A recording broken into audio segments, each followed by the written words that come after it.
History. King Suryavarman II, the builder of Angkor Wat. Angkor Wat lies 5.5 kilometers north of the modern town of Simrip, and a short distance south and slightly east of the previous capital, which was centered at Baphuon. In an area of Cambodia where there is an essential group of ancient structures, it is the southernmost of Angkor's main sites. The construction of Angkor Wat took place over 28 years from 1122 to 1150 CE during the reign of King Suryavarman II, ruled 1113 c. 1150. A Brahmin by the name of Devakarapandita, 1040 c. 1120, was responsible for urging Suryavarman II to construct the temple. All of the original religious motifs at Angkor Wat derived from Hinduism. 13. Breaking from the Shaiva tradition of previous kings, Angkor Wat was instead dedicated to Vishnu. It was built as the king's state temple and capital city. As neither the foundation stela nor any contemporary inscriptions referring to the temple have been found, its original name is unknown.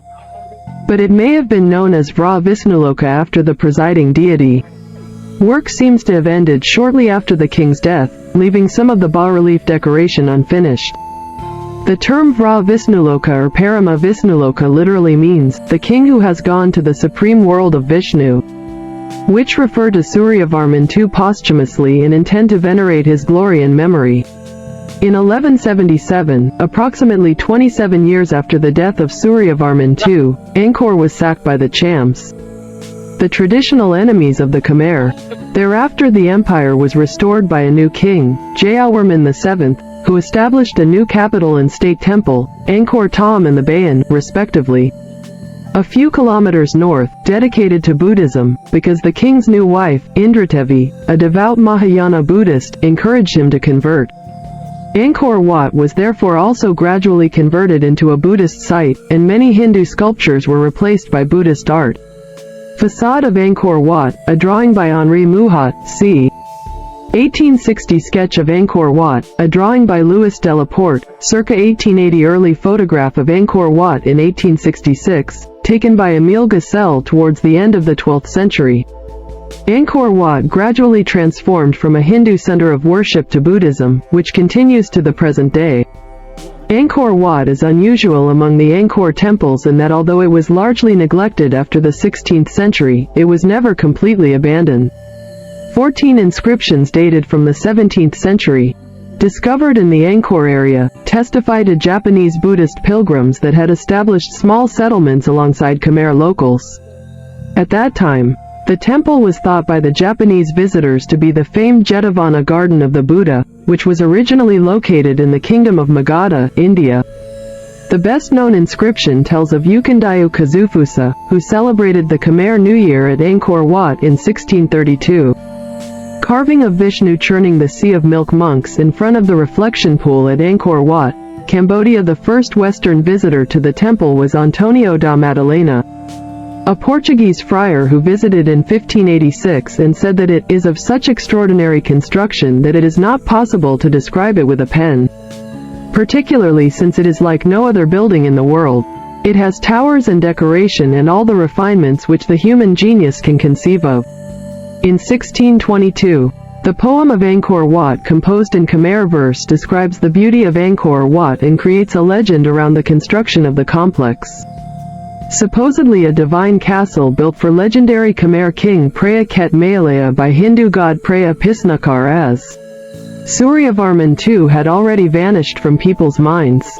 In 1860, with the help of French missionary father Charles-Émile Bouilleveau, the temple was effectively rediscovered by the French naturalist and explorer Henri Mouhat, who popularized the site in the West through the publication of travel notes, in which he wrote, "One of these temples, a rival to that of Solomon, and erected by some ancient Michelangelo, might take an honorable place beside our most beautiful buildings. It is grander than anything left to us by Greece or Rome, and presents a sad contrast to the state of barbarism in which the nation is now plunged." In 1861, German anthropologist Adolf Bastian undertook a 4-year trip to Southeast Asia. His account of this trip, The People of East Asia, ran to 6 volumes. When Bastian finally published the studies and observations during his journey through Cambodia to Cochinchina in Germany in 1868, told in detail but uninspiredly. Above all, without a single one of his drawings of the Angkorian sites, this work hardly made an impression. While everyone was talking about Henri Mouhot's posthumous work with vivid descriptions of Angkor, travels in the central parts of Indochina, Siam, Cambodia and Laos. Published in 1864 through the Royal Geographical Society, there were no ordinary dwellings or houses or other signs of settlement, including cooking utensils, weapons, or items of clothing usually found at ancient sites. The artistic legacy of Angkor Wat and other Khmer monuments in the Angkor region led directly to France adopting Cambodia as a protectorate on the 11th of August 1863 and invading Siam to take control of the ruins. This quickly led to Cambodia reclaiming lands in the northwestern corner of the country, such as the areas of Simrip, Battambang, and Sisophon, which were under Siamese rule from 1795 to 1907. Angkor Wat's aesthetics were on display in the plaster cast museum of Louis Delaporte called Musée Indo-Chinois, which existed in the Parisian Trocadero Palace from c.1880 to the mid-1920s. The 20th century saw a considerable restoration of Angkor Wat. Gradually, teams of laborers and archaeologists pushed back the jungle and exposed the expanses of stone, permitting the sun to once again illuminate the dark corners of the temple. Angkor Wat caught the attention and imagination of a wider audience in Europe when the Pavilion of French Protectorate of Cambodia, as part of French Indochina, recreated the life-size replica of Angkor Wat during Paris Colonial Exposition in 1931. Cambodia gained independence from France on the 9th of November 1953 and has controlled Angkor Wat since then. From the colonial period onwards, until the site was nominated a UNESCO World Heritage in 1992. The Temple of Angkor Wat was instrumental in the formation of the modern and gradually globalized concept of built cultural heritage. Restoration work was interrupted by the Cambodian Civil War and Khmer Rouge control of the country during the 1970s and 1980s, but relatively little damage was done during this period. Camping Khmer Rouge forces used whatever wood remained in the building structures for firewood, and a shootout between Khmer Rouge and Vietnamese forces put a few bullet holes in a bas-relief. Far more damage was done after the wars, by art thieves working out of Thailand, which, in the late 1980s and early 1990s, claimed almost every head that could be lopped off the structures, including reconstructions. The temple is a symbol of Cambodia and is a source of national pride that has factored into Cambodia's diplomatic relations with France, the United States, and its neighbor Thailand. A depiction of Angkor Wat has been a part of Cambodian national flags since the introduction of the first version circa 1863. From a larger historical and transcultural perspective, however, the Temple of Angkor Wat did not become a symbol of national pride sui generis, but had been inscribed into a larger politico-cultural process of French colonial heritage production, in which the original temple site was presented in French colonial and universal exhibitions in Paris and Marseille between 1889 and 1937. In December 2015, it was announced that a research team from the University of Sydney had found a previously unseen ensemble of buried towers built and demolished during the construction of Angkor Wat, as well as a massive structure of unknown purpose on its south side and wooden fortifications. The findings include evidence of low-density residential occupation in the region, with a road grid, ponds, and mounds. These indicate that the temple precinct, bounded by a moat and wall, may not have been used exclusively by the priestly elite, as was previously thought. The team used lidar, ground-penetrating radar, and targeted excavation to map Angkor Wat.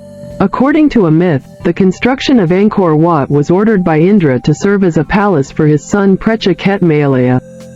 According to the 13th century Chinese traveler Zhou de Guan, some believed that the temple was constructed in a single night by a divine architect. Architecture, Site and Plan. Main article.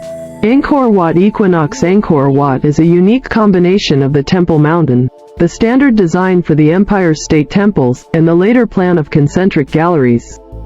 most of which were originally derived from religious beliefs of Hinduism. The construction of Angkor Wat suggests that there was a celestial significance with certain features of the temple. This is observed in the temple's east-west orientation, and lines of sight from terraces within the temple that show specific towers to be at the precise location of the solstice at sunrise. The temple is a representation of Mount Meru, the home of the gods according to Hindu mythology. The central quincunx of towers symbolize the 5 peaks of the mountain, and the walls and moat symbolize the surrounding mountain ranges and ocean. Access to the upper areas of the temple was progressively more exclusive, with the laity being admitted only to the lowest level. The Angkor Wat Temple's main tower aligns with the morning sun of the spring equinox. Unlike most Khmer temples, Angkor Wat is oriented to the west rather than the east.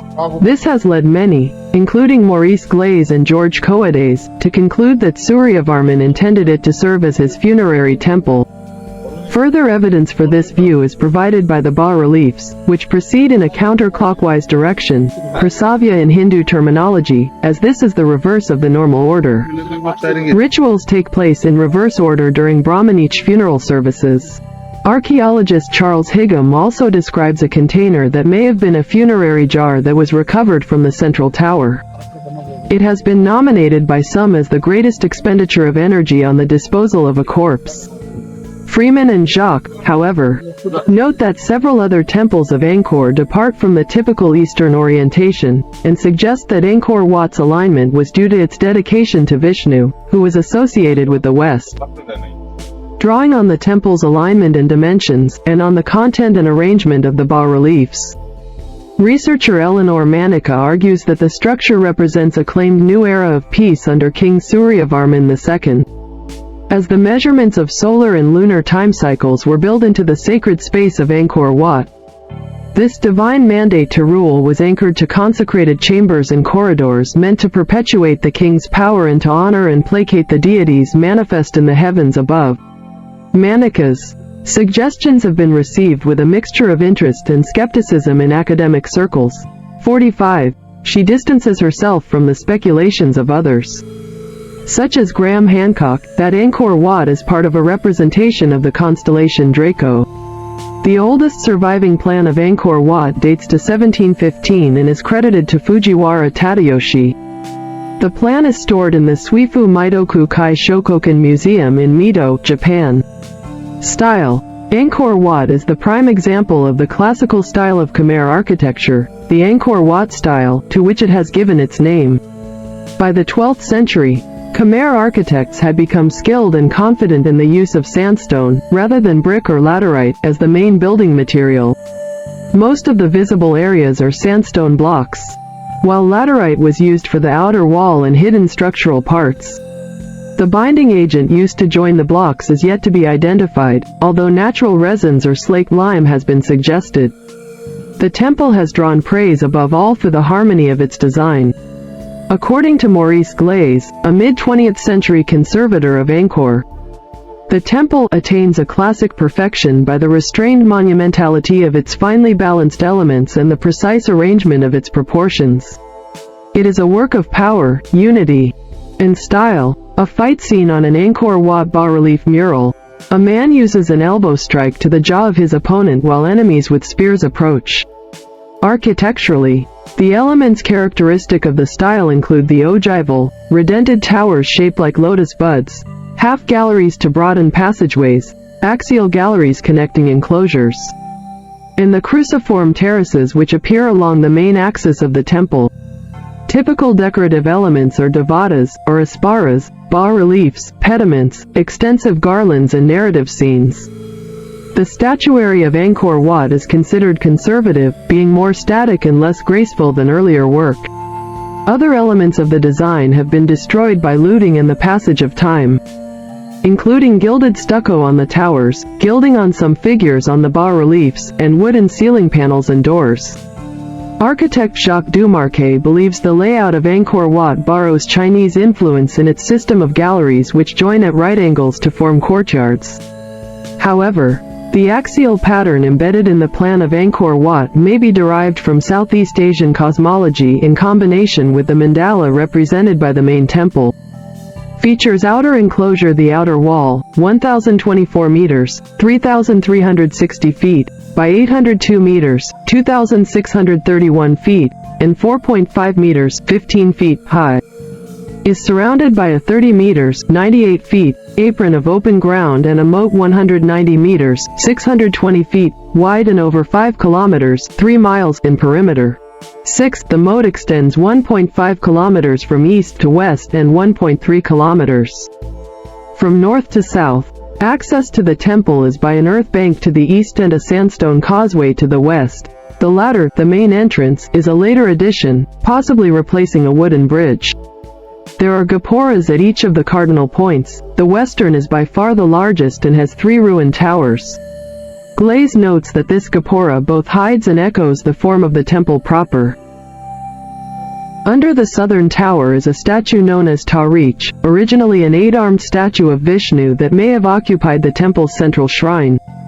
Galleries run between the towers and as far as 2 further entrances on either side of the gopura, often referred to as elephant gates, as they are large enough to admit those animals. These galleries have square pillars on the outer, west side and a closed wall on the inner, east side. The ceiling between the pillars is decorated with lotus rosettes. The west face of the wall with dancing figures, and the east face of the wall with balustered windows, dancing male figures on prancing animals, and devatas, including, south of the entrance, the only one in the temple to be showing her teeth. The outer wall encloses a space of 820,000 square meters, 203 acres, which besides the temple proper was originally occupied by the city and, to the north of the temple, the royal palace. Like all secular buildings of Angkor, these were built of perishable materials rather than of stone, so nothing remains of them except the outlines of some of the streets. 59. Most of the area is now covered by forest. A 350 meters, 1,150 feet, causeway connects the western gopura to the temple proper, with naga balustrades and 6 sets of steps leading down to the city on either side. Each side also features a library with entrances at each cardinal point, in front of the 3rd set of stairs from the entrance, and a pond between the library and the temple itself. The ponds are later additions to the design, as is the cruciform terrace guarded by lions connecting the causeway to the central structure. Central structure. The temple stands on a terrace raised higher than the city. It is made of 3 rectangular galleries rising to a central tower, each level higher than the last. The 2 inner galleries each have 4 large towers at their ordinal corners, that is, NW, NE, SE, and SW, surrounding a higher 5th tower. This pattern is sometimes called a quincunx and represents the mountains of Meru. Because the temple faces west, the features are set back towards the east, leaving more space to be filled in each enclosure and gallery on the west side. For the same reason, the west-facing steps are shallower than those on the other sides. Manika interprets the galleries as being dedicated to the king, Brahma, the moon, and Vishnu. 14. Each gallery has a gopura at each of the points. The outer gallery measures 187 meters, 614 feet, by 215 meters, 705 feet, with pavilions rather than towers at the corners. The gallery is open to the outside of the temple, with columned half-galleries extending and buttressing the structure. Connecting the outer gallery to the second enclosure on the west side is a cruciform cloister called Preah Poan, meaning the Thousand Buddhas, gallery. Buddha images were left in the cloister by pilgrims over the centuries, although most have now been removed. This area has many inscriptions relating to the good deeds of pilgrims, most written in Khmer but others in Burmese and Japanese. The 4 small courtyards marked out by the cloister may originally have been filled with water. North and south of the cloister are libraries. Beyond, the second and inner galleries are connected to 2 flanking libraries by another cruciform terrace, again a later addition.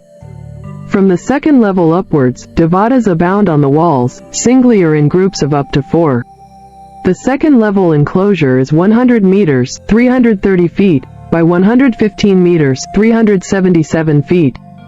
and may originally have been flooded to represent the ocean around Mount Meru. 61. 3 sets of steps on each side lead up to the corner towers and gopuras of the inner gallery. The steep stairways may represent the difficulty of ascending to the kingdom of the gods. This inner gallery, called the Bakan, is a 60 meters 200 feet square with axial galleries connecting each gopura with the central shrine and subsidiary shrines located below the corner towers. Tourism. See also, tourism in Cambodia. Since the 1990s, Angkor Wat has become a major tourist destination. In 1993, there were only 7,650 visitors to the site. By 2004, government figures show that 561,000 foreign visitors had arrived in Simrip province that year, approximately 50% of all foreign tourists in Cambodia. The number reached over 1 million in 2007, and over 2 million by 2012. Most visited Angkor Wat, which received over 2 million foreign tourists in 2013, and 2.6 million by 2018. The site was managed by the private SOKIMEX group between 1990 and 2016, which rented it from the Cambodian government. The influx of tourists has so far caused relatively little damage. Other than some graffiti, ropes and wooden steps have been introduced to protect the bas-reliefs and floors, respectively.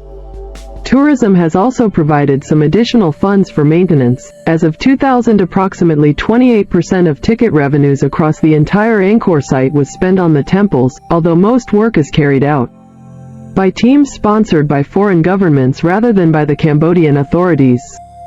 Since Angkor Wat has seen significant growth in tourism throughout the years, UNESCO and its International Coordinating Committee for the Safeguarding and Development of the Historic Site of Angkor, ICC, in association with representatives from the royal government and Apsaras, organized seminars to discuss the concept of cultural tourism.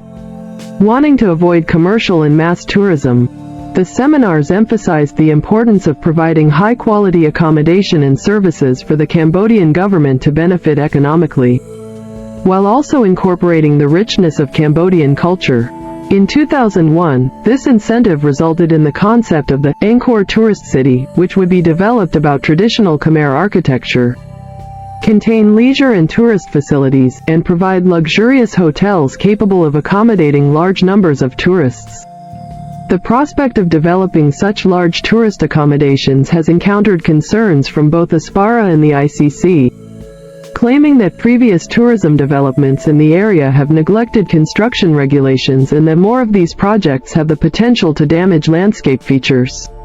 Also, the large scale of these projects have begun to threaten the quality of the nearby town's water, sewage, and electricity systems. It has been noted that such high frequency of tourism and growing demand for quality accommodations in the area, such as the development of a large highway, has had a direct effect on the underground water table, subsequently straining the structural stability of the temples at Angkor Wat. Locals of Simrip have also voiced concern that the charm and atmosphere of their town have been compromised to entertain tourism. Since this local atmosphere is the key component to projects like Angkor Tourist City, the local officials continue to discuss how to successfully incorporate future tourism without sacrificing local values and culture. At the ASEAN Tourism Forum 2012, it was agreed that Borobudur and Angkor Wat would become sister sites and the provinces sister provinces. In 2020, the COVID-19 pandemic led to travel restrictions being introduced across the world, which had a severe impact on Cambodia's tourism sector. As a result, visitors to Angkor Wat plummeted, leaving the usually crowded complex almost deserted. Cambodia, including Angkor Wat, reopened to international visitors in late 2021, but as of the end of 2022 had only received a fraction of its pre-pandemic traffic. A total of 280,000 tourists visited the complex in 2022, versus 2.6 million in 2018. In 2023, the temple is seeing an increase in numbers over the previous year, having over 400,000 tourists by late July.